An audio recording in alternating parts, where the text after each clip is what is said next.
The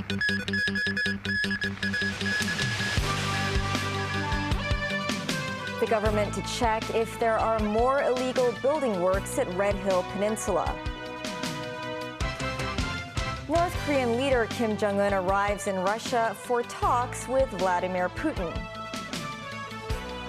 In Libya, floods triggered by a storm leaves as many as 2,000 people dead.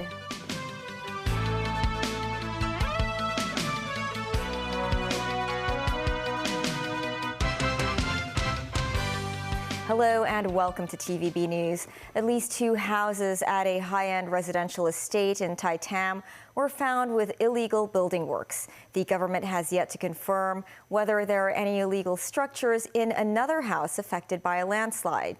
Chief Executive John Lee said today authorities will carry out inspections at the entire Red Hill Peninsula estate and act in accordance with the law. Sharon Tang reports. This morning, staff members of the Buildings Department entered house number 74 at Red Hill Peninsula to carry out an inspection. They took pictures at the backyard. Seeing from above, there is a beach chair and a sofa and a glass house on the right-hand side. Underneath, a 2-story structure covered with greenery. This comes just a day after the reluctant owner of the house made a U-turn to let government officers in with a court warrant. Meanwhile, workers began setting up scaffolding at the bottom of the swimming pool in house number 70. Earlier, experts said most sea-facing houses at the Red Hill Peninsula estate have extensions beyond the retaining wall, adding that unauthorized building works might have been carried out. The CE said authorities will keep looking for possible violations.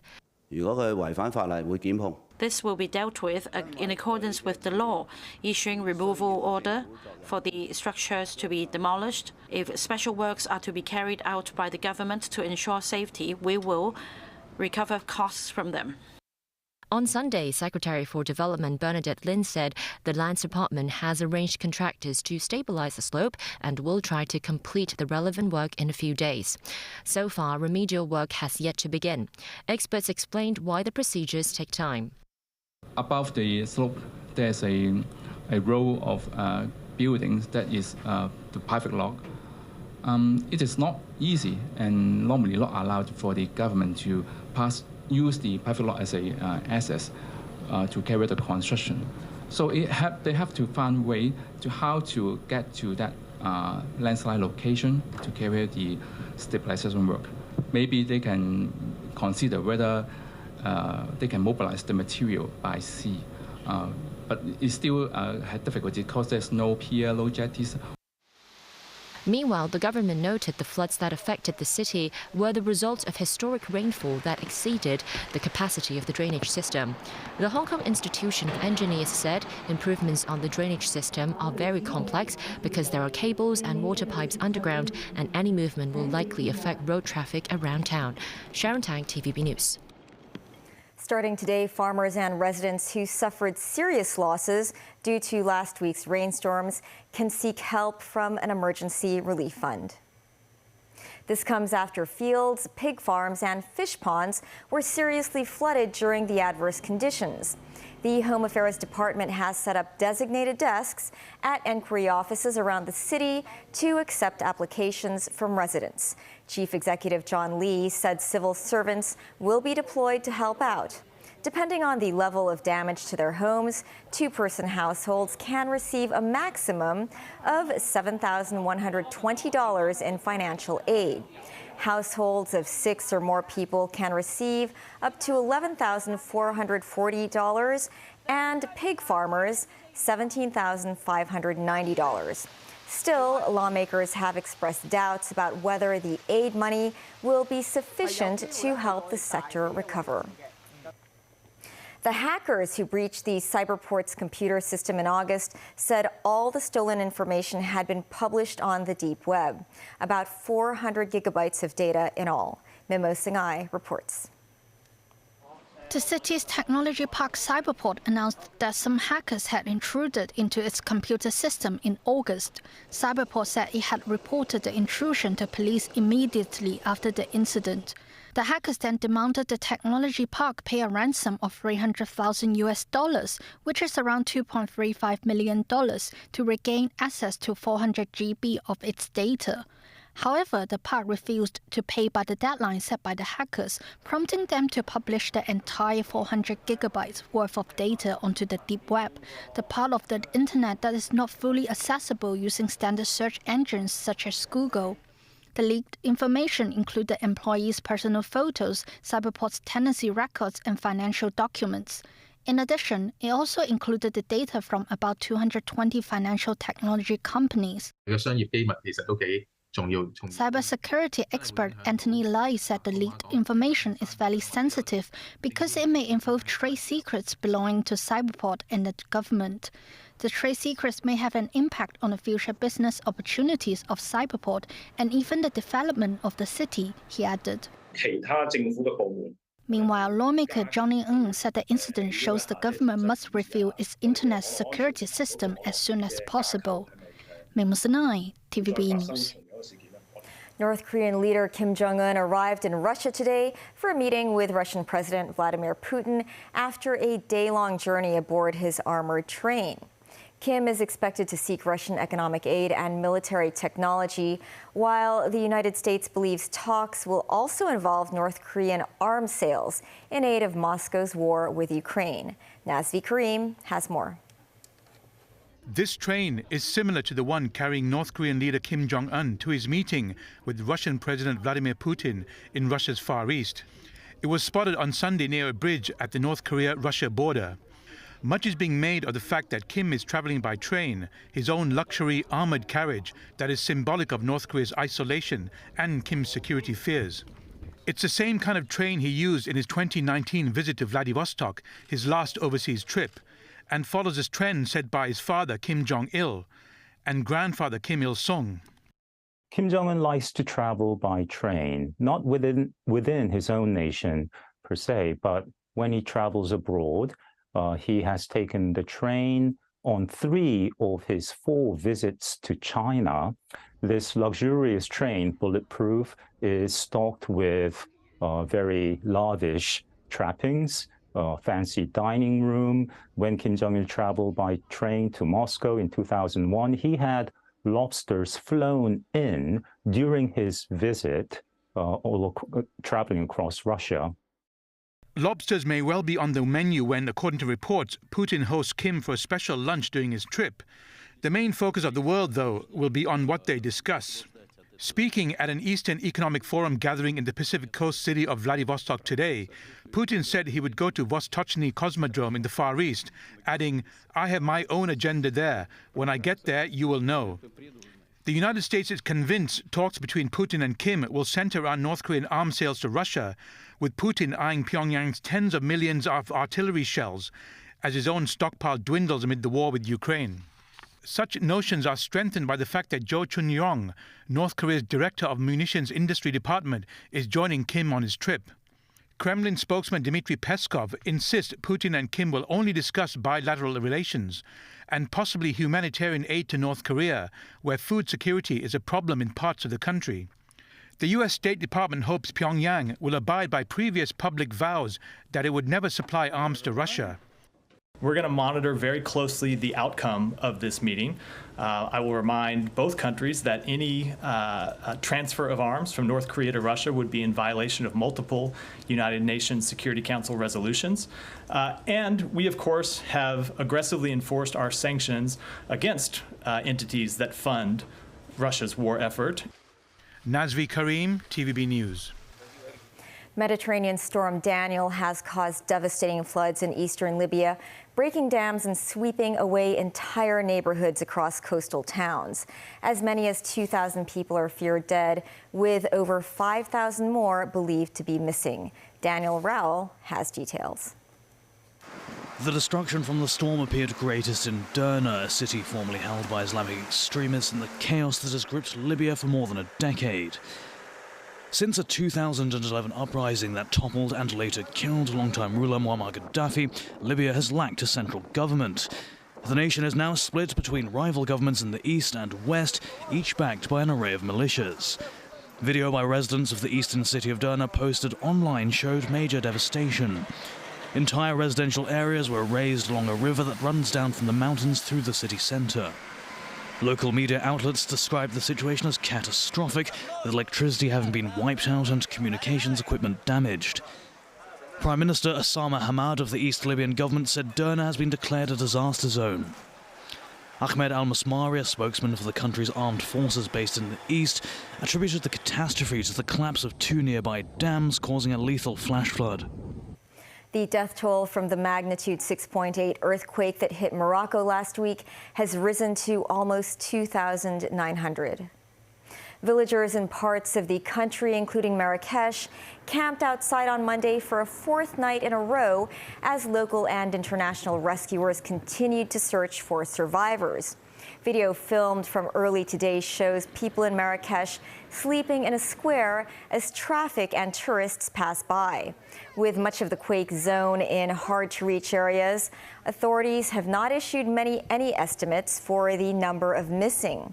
Morocco has accepted offers of aid from Spain and Britain, the United Arab Emirates, and Qatar.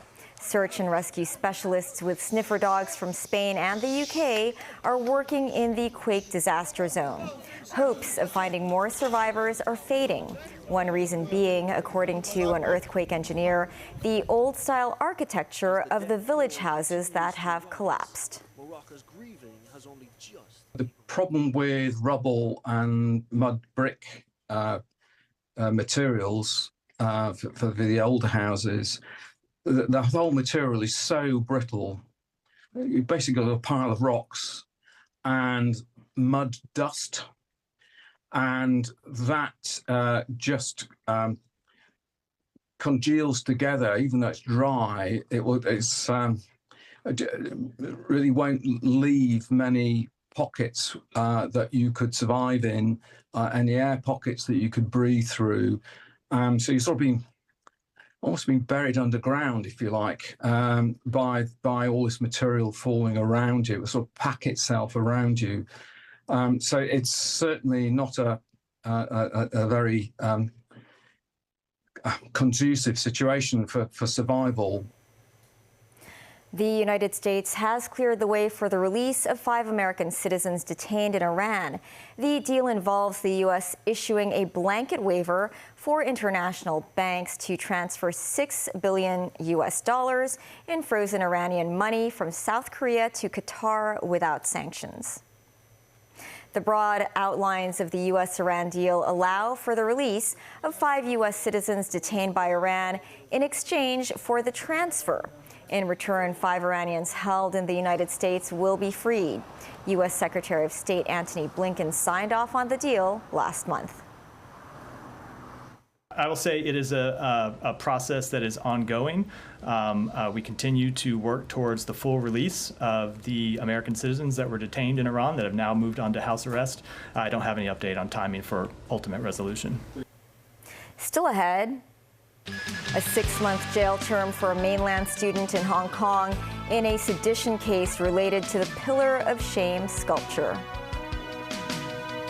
The public warned against taking boat trips for whale watching after new sightings in Hong Kong waters. And the local urban sports community wants to play a role in promoting the city's nighttime economy.